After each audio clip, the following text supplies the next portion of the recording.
a diferença entre um sujeito inteligente e um burro. Se os dois dependem de um consenso externo, e os dois só podem se apegar a uma fé irracional, na qual você tem que acreditar porque sim. A mim me parece que aí não há mais diferença entre o inteligente e o burro, porque ambos conhecem a mesma coisa, isto é, praticamente nada, exceto aquilo que o consenso científico lhes ordena. Então está imediatamente nivelado. Então, a partir daí, o conceito da inteligência como capacidade de penetração numa realidade e de expressão dessa realidade está acabado uma vez para sempre.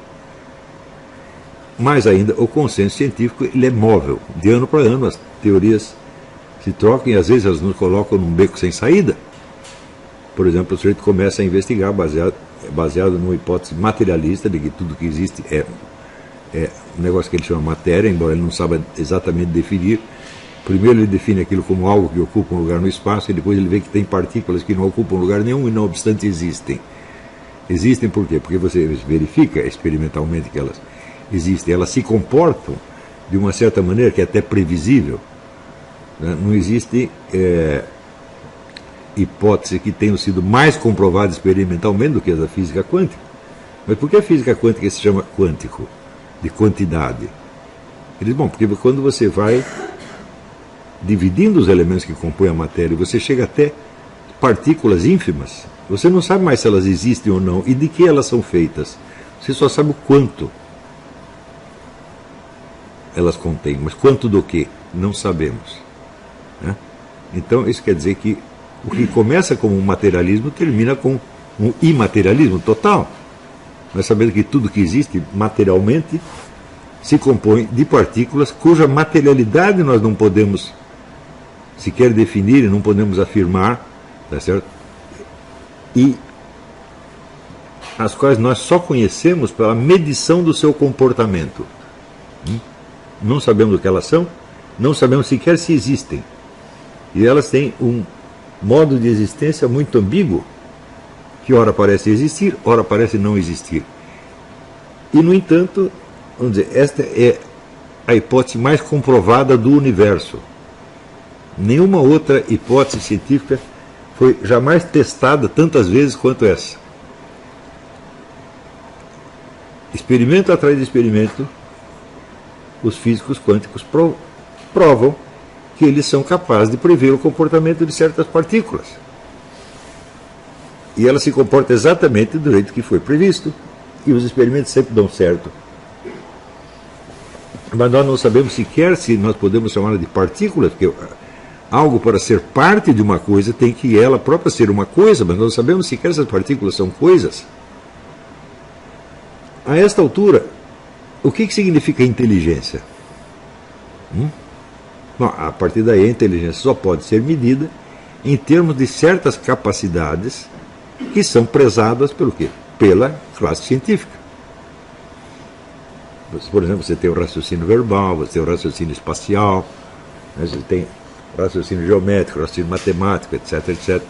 Você tem até certos tipos de raciocínio de inteligência social, você tem um traqueiro social. Tudo isso são modos de um negócio chamado inteligência. E muitas dessas podem ser medidas, mas elas são exatamente como as partículas. Nós podemos medi-las, mas não sabemos o que elas são. Se você não tem, vamos dizer, uma realidade objetiva, efetiva, pela qual você possa testar o seu conhecimento e discernir, isto é verdadeiro, aquilo é falso, tá certo? Então a inteligência é apenas uma capacidade operativa cujos resultados não significam absolutamente nada. E note bem, todo mundo está sendo educado nesta base hoje. Então, o que se mede num teste de QI não é efetivamente a inteligência, é alguma dessas operações considerada em si mesma, separada das outras, e independentemente do seu resultado real. É a mesma coisa assim que você medir a capacidade que o sujeito tem de levantar peso. Então ele levanta o peso, ele é considerado um sujeito muito forte. Mas se ele for absolutamente incapaz de realizar qualquer ato real com toda a sua força, não interessa, ele continua sendo um sujeito fortão, porque foi medido no levantamento de peso. Isso quer dizer que se a única habilidade dele for o levantamento de peso, funciona. Do mesmo modo, vamos dizer, digamos, o raciocínio verbal. Se ele pode ter um raciocínio verbal extraordinário, tá certo? Mas ele jamais é capaz de usar esse raciocínio verbal para compreender qualquer coisa real. Então, ele entende textos e produz textos com uma certa facilidade, ele monta as frases com uma certa flexibilidade, e isso prova que ele tem inteligência verbal. Se essa inteligência não puder ser aplicada a coisa alguma, exceto a execução do teste, está bem, está provado que você tem um alto QI verbal. Do mesmo modo as outras modalidades de inteligência.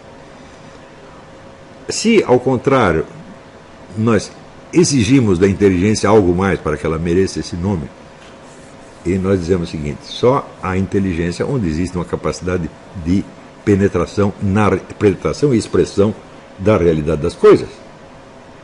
Muito bem, então aí toda a perspectiva muda. Só que este conceito está ausente da nossa cultura. Para compensar, vamos dizer, os efeitos desta tradição, que começa com Kant e prolonga com Augusto Comte, e que nos Estados Unidos ainda é a tendência dominante em todas as universidades, surge com Hegel uma tendência exatamente oposta, onde ele afirma resolutamente a nossa capacidade não só de conhecer o real, mas de conhecer o trajeto todo do real na história efetiva humana. Ou seja, um diz, nós nada podemos conhecer além de aparências, e o outro diz, nós conhecemos tudo, pelo menos eu conheço tudo, eu já entendi todo o percurso da história humana e já sei onde vai terminar. Destas duas tendências aparecem, vamos dizer, os pilares do pensamento moderno, que são o marxismo e o positivismo. Né? O positivismo herdado de Kant e o marxismo herdado de Hegel. Então, uns não têm conhecimento de nada, a não ser da aparência. Outros já têm o conhecimento de tudo e já sabem tudo no que vai dar, aonde as coisas vão terminar. Veja, só o fato de haver essas duas tradições e de elas serem influentes na nossa educação já nos coloca num problema terrível, porque você vê que metade da humanidade se empenhou em realizar o sentido da história, tal como Hegel e Karl Marx haviam explicado, e para isso mataram centenas de milhões de pessoas, tá certo? E para opor a isso você não tem senão o Kant, que diz, olha, eu não sei nada, você também não sabe nada. Nós não podemos conhecer coisa nenhuma a não ser aparências. E aí que está a coisa mais engraçada, porque você, na medida que você aceita esse pressuposto kantiano, você se coloca nas mãos da classe científica. Então, é como se dissesse, ninguém conhece a realidade, só quem conhece um pouco da realidade somos nós, os cientistas. Então, você sempre tem que perguntar para nós, se o que você está vendo é real ou irreal. Né? E isto consagra o poder do quê? Da intelectualidade. Então, uma intelectualidade científica que comanda a sociedade inteira e é a máxima autoridade. Por outro lado, no desenvolvimento histórico da tradição hegeliana, com Marx, com o Partido Comunista, etc., etc., o poder termina nas mãos de quem? Da intelectualidade também.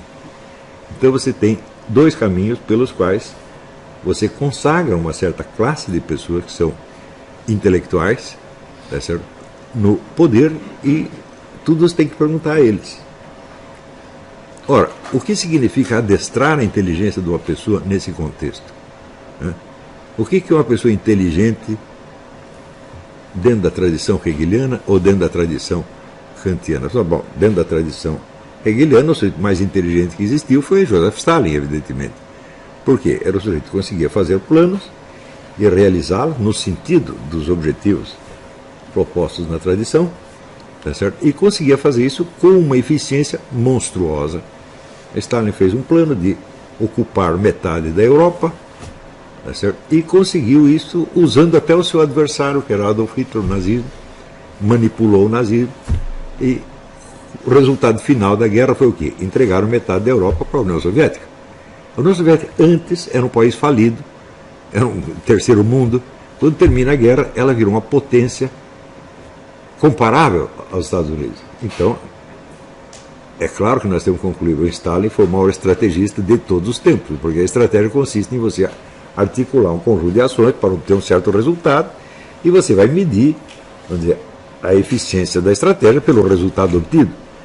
Se você perguntar quem mais fez isso no mundo, ninguém mais.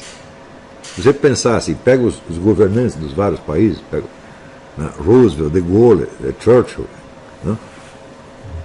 E pergunta se algum deles concebeu uma estratégia tão boa e obteve exatamente os resultados pretendidos. Nenhum deles.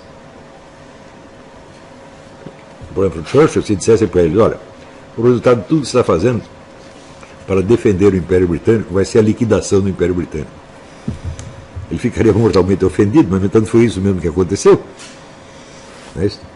E se dissesse para o Franklin Roosevelt, o resultado de tudo que você está fazendo é entregar o mundo para a União Soviética, ele também diria que não. Então você vê vários personagens que não têm controle do fluxo dos acontecimentos, lidando com outro que tem um controle total da coisa. Claro que ele também errou, houve percalços, mas no conjunto ele fez exatamente o que queria. Então isto é o resultado final, vamos dizer, da tradição hegeliano-marxista é esta. E o resultado final da tradição kantiana é a perpétua inconclusividade, é a síndrome do piu-piu, onde você nunca pode chegar a conclusão nenhuma, porque tudo são apenas aparências, tudo são hipóteses, e tudo é investigação científica, e temos que continuar investigando, então nunca podemos chegar a uma conclusão sobre nada. Isto é exatamente a cabeça perfeita do que no Ocidente se considera um político, um líder, vamos dizer, moderado, racional, equilibrado, etc, etc. Né? É o sujeito que nunca tira conclusão nenhuma, sempre tudo pode ser de um jeito, pode ser do outro, e está eternamente com o síndrome do piu-piu. Se você diz uma realidade para ele, ele diz, pode ser, pode não ser, será que eu vi um gatinho? Eu vi um gatinho, não vi um gatinho. E assim continua. O próprio Franklin Roosevelt foi um exemplo disso, porque enquanto ele estava governando, o pessoal da União Soviética infiltrou tudo quanto era agente dentro do governo dele, ele não percebia. Tinha um agente que era tão íntimo do Franklin Roosevelt que ele morava dentro da Casa Branca. O sujeito era espião da KGB e ele não sabia. E se dissesse, ele diz, não temos provas científicas, vai ter que esperar mais um pouco, mais um pouco, mais um pouco. Então, vamos dizer, isto é mais ou menos o panorama do mundo histórico, tomado na visão das elites. E nós perguntamos aí, o que é aí a efetiva inteligência? Então, muito bem. O único jeito inteligente que aparece é Joseph Stalin, evidentemente. Parece o único que tem algum poder de preensão sobre a realidade. Mas se dissesse para ele, olha, tudo que você está fazendo não vai resultar no paraíso dos proletários, mas na eternização de uma ditadura que vai ter que continuar matando os proletários um por um para sempre. Ele chegaria a perceber isso? Acho que não. Era certamente o personagem mais inteligente no tempo da Segunda Guerra, mas não tão inteligente assim. Quando Karl Marx formula o marxismo, todo o destino do movimento comunista já estava dado ali nas entrelinhas. Era perfeitamente previsível. Por exemplo, se você perguntasse assim, falou, olha, no mundo capitalista você tem o poder econômico aqui, que são as pessoas que têm muito dinheiro, banqueiros, etc. E do outro lado você tem o poder político, que é mais ou menos independente disso, embora um dependa do outro dependa de um, mas são coisas distintas. Se você vai ao socialismo, você vai unificar. As pessoas que têm o poder político são as mesmas que têm o poder econômico direto. Portanto, o que vai acontecer é uma separação muito maior entre o povo e os governantes do que você tem hoje. Quer dizer, você achar que isso vai ser alguma democracia, uma coisa de idiota? É claro que isso vai terminar numa ditadura quase impossível de você derrubar. Uma ditadura desse tipo, ela só pode ser derrubada, por assim dizer, desde fora, por uma guerra, uma coisa assim, como acabou acontecendo. Foi uma guerra econômica, mas houve uma guerra, né? Então, nós podemos perguntar, mas por que ninguém percebeu isso logo ao ler as obras de Karl Marx? Por que tiveram que esperar a experiência de cento e tantos anos, da qual tem muita gente que ainda não tirou as conclusões? Então, nós estamos careca de ver esquerdista, que conhece a história da desgraça toda que foi o regime comunista, não na União Soviética, mas na União Soviética, na China, na Hungria, na Polônia, em Cuba, em toda parte. E ainda não tira as conclusões. Então é a síndrome do piu-piu, evidentemente. Só que de onde eles obtiveram a síndrome do piu-piu? Certamente não foi do marxismo, foi do positivismo. Então são pessoas educadas no mundo kantiano e que continuam em dúvida eterna quanto a coisas que estão bem na cara deles. Não é proibido tirar conclusões. Veja, para o sujeito da tradição comunista, marxista, ele não precisa tirar conclusões, porque a conclusão já veio pronta. A conclusão é a Revolução Socialista Universal e a instauração da universal ditadura do proletariado. Pronto, acabou, nós já sabemos o fim da história. O que quer que aconteça será explicado assim. Se no meio da realização do projeto acontece a formação de uma ditadura dos intelectuais e a opressão total do proletariado, não, isso é uma etapa dialética. Aconteça o que acontecer, o resultado final será o reino dos proletários. Então aí simplesmente não há resposta porque não há perguntas. E do outro lado, só há perguntas que não têm respostas. Ora, isto é o conjunto das influências que nós recebemos na educação. Então, você veja, por exemplo, que muitas pessoas acreditam que o problema atual é o seguinte: nós temos que fazer uma escolha entre o totalitarismo comunista e a democracia. Vai dizer, mas o que é a democracia? A democracia é um conjunto de direitos que são assegurados a todas as pessoas. Mas daí você pergunta, mas está sendo assegurado mesmo a todos ou nós precisamos ampliar? E quais são esses direitos? Daí você põe lá uma lista de 15 direitos. Por que 15 e não 150?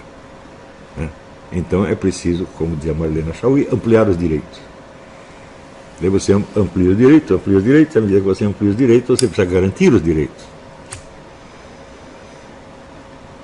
Como é que você garante? Através da fiscalização e controle estatal de tudo. Então, então acontece nas democracias, vai acontecer a mesma coisa que no comunismo. Vai ter cada vez mais controle estatal, mais controle, mais controle, mais controle. E daí você, sem saber a conclusão de nada, você está empurrando o mundo para o mesmo lugar onde Stalin queria empurrar. E as pessoas acham que esses caras são inteligentes.